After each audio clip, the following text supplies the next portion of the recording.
ខ្ញុំនឹងធ្វើការចំណាយពេលរយៈពេល3ថ្ងៃដើម្បីធ្វើការដឹកនាំសម្ភារៈនិងស្បៀងផ្សេងៗទៅកាន់បងកងទ័ពនៅសមរភូមិជួរមុខ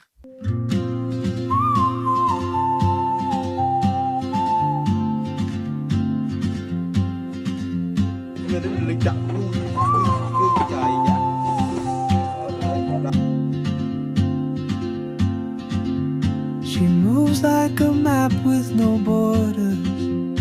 a whisper caught in the wind. I see her boots at the corner cafe.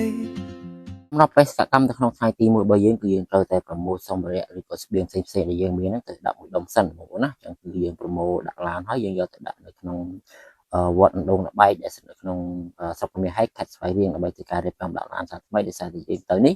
គឺយើងមានចំនួន2ឡានគឺឡានបងតាហ៊ានដែលគាត់មកទទួលយើងមួយឡាននិងឡានសំចុងមួយឡានទៀតដែលសម្រាប់ដឹកស្បៀងរបស់គុណម្ចាស់បងប្អូនឥឡូវនេះគឺនៅណានៅព្រៃប្រោះខាងកំពង់ធំបងប្អូនណាឥឡូវគឺខ្ញុំដឹកនាំស្បៀងបានមកដល់ផ្ទះផ្លូវឯងនៅបាន40%នៅបាន40%បងប្អូនណាផ្លូវនៃការទៅដល់ជួរមុខឥឡូវនេះបាទនេះបងប្អូនណានេះគឺតាហ៊ាននេះថ្មីជាថ្មីនេះជាថ្មីឥឡូវគឺយើងបាយសិនបងប្អូនបាទបាយថ្ងៃសិនព្រោះចិត្តម៉ោងគាត់សំខាន់លោកថ្ងៃត្រង់ណាឥឡូវយើងបាយហើយមិនយើងបន្តដំណើរទៅទៀតបាទបាន40%ហ៎បងប្អូន40%ហ៎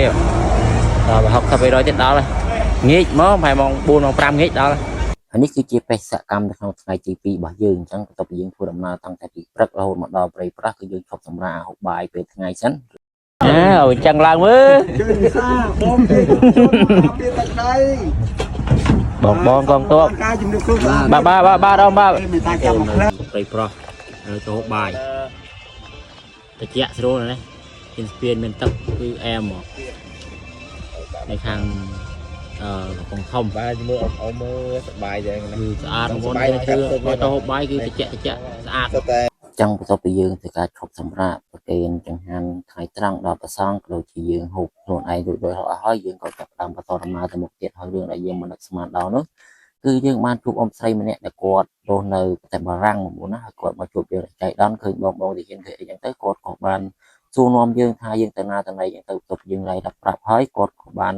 ជូនជាថវិកាមកពួកយើងនឹងគឺចំនួន$100ដើម្បីចូលរួមចំណែកនៅក្នុងការជួយសម្រាប់បងកងទ័ពជំនុំទាំងចំពោះថវិកាទាំងអស់ហ្នឹងគឺពួកខ្ញុំបាទគឺបានយកទិញសម្ភារៈទាំងអីផ្សេងៗហ្នឹងទៅបងប្អូនណាអញ្ចឹងបន្ទាប់យើងធ្វើដំណើរបន្តមកទៀតគឺយើងបានមកជួបអ៊ំប្រុសម្នាក់ដែលគាត់កំពុងតែធ្វើការដាក់ដៃនៅក្នុង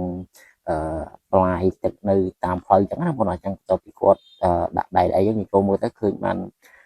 ត្រីធំមួយបងត្រីដោះអញ្ចឹងយើងក៏បានទិញគាត់ដើម្បីយកទៅទុកធ្វើម្ហូបសម្រាប់ងាកនេះបងប្អូនអញ្ចឹងបន្ទាប់ពីយើងធ្វើដំណើរគឺអស់មួយថ្ងៃពេញអញ្ចឹងគឺមកដល់តាមផ្លូវនេះគឺយើងបានជួប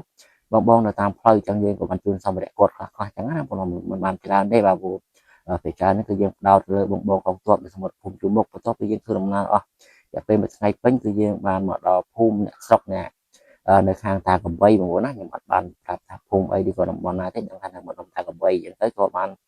ចូលសម្រាប់ជាមួយនឹងបងអ្នកភូមិនឹងឯងបងអញ្ចឹងហើយគឺគាត់រស់រាយមែនតើនៅពេលដែលឃើញពួកយើងមកហ្នឹងគឺ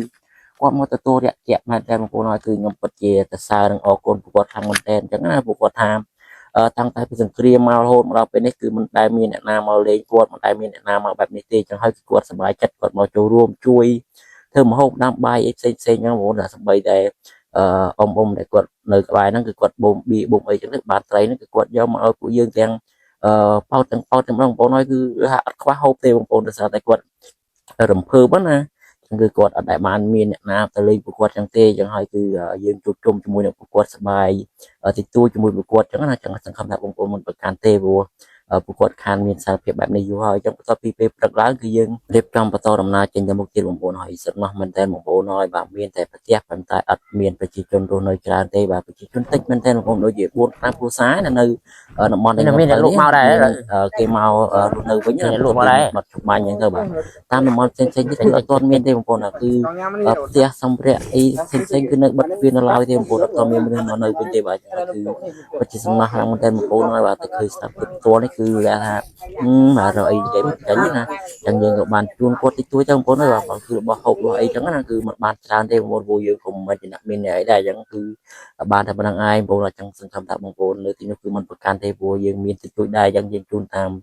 លទ្ធភាពជួនតាមអ្វីដែលយើងមានអញ្ចឹងណាចឹងគឺមើលមកគឺស្ងប់បងប្អូនគឺស្ងប់ស្ងាត់គឺតែសភាពនៅទីនោះគឺស្អាតមែនទែនបងប្អូនគឺស្ងប់ស្ងាត់គាត់ថាគឺស្ងប់ស្ងាត់បែបស្កក្រោះណាបងប្អូនដោយសារតែអត់មានប្រជាជនរស់នៅច្រើនទេអញ្ចឹងបន្ទាប់ពីពេលព្រឹកនេះគឺគាត់រៀបចំចង្ហាន់រៀបចំបាយទឹកដើម្បីប្រគេនព្រះសង្ឃពេលព្រឹកបងប្អូនគឺមើលមកគឺសំណោះខ្លាំងមែនទែនដោយសារតែគាត់ថាគឺកម្រមានណាបងប្អូនណាគឺអត់ដែលមានអ្នកណាគេមកដល់កន្លែងយើងឬក៏ព្រះសង្ឃគឺនិមន្តមកដល់កន្លែងគាត់ទេបងប្អូនអញ្ចឹងគឺនៅពេលដែលឃើញព្រះសង្ឃគឺអីហ្នឹងគឺគាត់សប្បាយចិត្តណាស់គឺបានបនបានអីអញ្ចឹងគឺគាត់រៀបចំបាយរៀបចំម្ហូបផ្សេងៗដើម្បីប្រគេនព្រះសង្ឃអញ្ចឹងណាខ្ញុំបន្ទាប់ពីយើងធ្វើការហូបបាយពេលព្រឹកអីហើយគឺយើងចាប់ដើមចេញដំណើររបស់យើងបន្តទៀតអញ្ចឹងគឺយើងបានដាក់សម្ភារៈតាមគោលដៅរបស់យើងដែលយើងបានកំណត់បានជួបបងបងកងទួបតាមផ្លូវអីផ្សេងៗហ្នឹងគឺបានបកគលជាថាវិការបកគលជាសម្ភារៈតិចតួចជូនពួកគាត់អញ្ចឹងណាបងមិនបានច្រើនទេអញ្ចឹងណាហើយយើងក៏បានបន្តដំណើរឡើងមកលើភ្នំបងប្អូនអើយបាទសំណោះមែនតើមកទៀនរបស់យើងគឺម្នាក់គឺស្គមបងប្អូនណាបាទដោយសារតែហូបចុកមិនគ្រប់គ្រាន់អញ្ចឹងណាដោយសារតែដោយបងប្អូនបានដឹងចឹងកំឡុងពេលសង្គ្រាមហ្នឹងគឺមិនសូវបានស្បៀងមកដល់លើទេព្រោះដោយសារស្ថានភាពទាំងសៃកោដាក់គ្នារវាងប្រទេសទាំងពីរហ្នឹងអញ្ចឹងហើយធ្វើឲ្យការវិយុទ្ធគ្នាជាប់ដៃរហូតទៅគឺអត់បានហូបបាយហូបទឹកអីគ្រប់គ្រាន់ទេអញ្ចឹងហើយគឺយើងបានមកដល់នេះគឺពួកគាត់សប្បាយចិត្តមែនទែនព្រោះគាត់ថាគឺកម្រមានអ្នកណាមកដល់លើនេះណាអញ្ចឹងគឺយើងបានជួនថាការពួកតិចតួចបងប្អូនហើយធានយើងគឺក្មេងៗច្រើនអញ្ចឹងណាបងប្អូនអញ្ចឹងគឺយើងជួបពួកគាត់នេះគឺថាមានក្តីសុខខ្លាំងមែនទែនសម្រាប់ពួកយើងណាបងប្អូនអញ្ចឹងគឺយើងបាយទឹកអីជុំគ្នានៅលើភ្នំនឹងហើយគឺយើងបានឆ្លៀតចូលទៅមើលវត្តមួយកន្លែងដែលត្រូវបានទាហានសៀមវាយកំទេចបងប្អូនដោយសារតែប្រើក្របខ្លោងណាបងប្អូនអញ្ចឹងគឺទាំងព្រះវិហារទាំងសាលាឆាន់គឺខ្ទេចខ្ទីអស់ហើយបងប្អូនអើយគ្មានសល់ទេបាទគឺដែលសោះសាច់តែម្ដងណាបងប្អូនអញ្ចឹងគឺមិនដឹងថាសៀមនេះគឺសាងមកពីអីទេចិត្តរបស់ពួកគេណាគឺកំទេចសម្បីតែវត្តអារាមសម្បីតែព្រះវិហារកន្លែងគោរពបូជាហ្នឹងក៏កំទេចខ្ទីដែរបងប្អូនគឺពួកគេគឺគ្មានមនុស្សចេតនាគ្មានសាសនាគ្មានអីក្នុងខ្លួនទេបងប្អូនបាទសម្បីតែនៅក្នុងសាលាឆាន់នេះបងប្អូនគឺសំណោះខ្លាំងមែនតើបាទសម្បីតែរូបបដិមាដែលយើងតែងតែគោរពតែងតែបូជាហ្នឹងគឺថាគឺអូបងប្អូនហើយគឺថាដាច់ប្រកេះចេញពីពីខ្លួនតែម្ដងបងប្អូនគឺឃើញមកគឺសំណោះខ្លាំងមែនតើសម្បីតែប្រសងគាត់មានការក្រោកដួលរហូតដល់មានការហូរទឹកភ្នែកដែរបងប្អូនណាអញ្ចឹងគឺវាពិតជាសំណោះខ្លាំងមែនតើបងប្អូនហើយយើងធ្វើដំណើរត្រឡប់មកវិញនេះគឺឃើញតាមផ្លូវនេះគឺឃើញសំណក់ពីរក្បាលបងប្អូនបាទទៅដេកតាមផ្លូវហ្នឹងគឺមិនដឹងថានៅតាំងពីពេលណាទេបងប្អូនអើយបាទគឺអត់បាយអត់ទឹកអត់មានម្ចាស់អត់មានអីទេព្រោះនៅលើភ្នំដែលខ្ញុំទៅនេះគឺអត់មានមនុស្សរស់នៅទេបងប្អូនណាមានតែផ្ទះមានតែ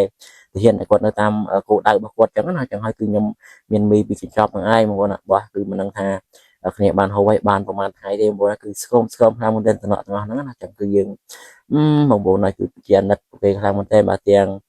សត្វទាំងមនុស្សគឺអូបងប្អូនឲ្យសារក្រោះមែនទែនអ្នកនៅព្រំដែនយើងណាសង្ឃឹមថាស្ថានភាពប្រទេសយើងនឹងចាប់បានធូរស្បើយឡើងវិញអញ្ចឹងណាអញ្ចឹងគឺបេសកកម្មរបស់យើងគឺបានបញ្ចប់ហើយបងប្អូនគឺត្រឹមថ្ងៃទី3បងប្អូនណា3យប់3ថ្ងៃនេះគឺបញ្ចប់ដោយជោគជ័យហើយសង្ឃឹមថាពួកយើងនឹងបន្តធ្វើទៀតបើសិនជាបងប្អូនមានសម្ភារៈមានថវិកាសង្ឃឹមថាបងប្អូនដែលស្រឡាញ់ចូលចិត្តប្រទេសជាតិនឹងបន្តជួយពួកយើងបន្តទៀតបងប្អូនពួកយើងទៅគឺដល់គោលដៅតែម្ដងបងប្អូនណាដល់នៅក្នុងលានដ្ឋាននៃការតទល់ជាមួយនឹងស្ត្រីឈ្លានពានតែម្ដង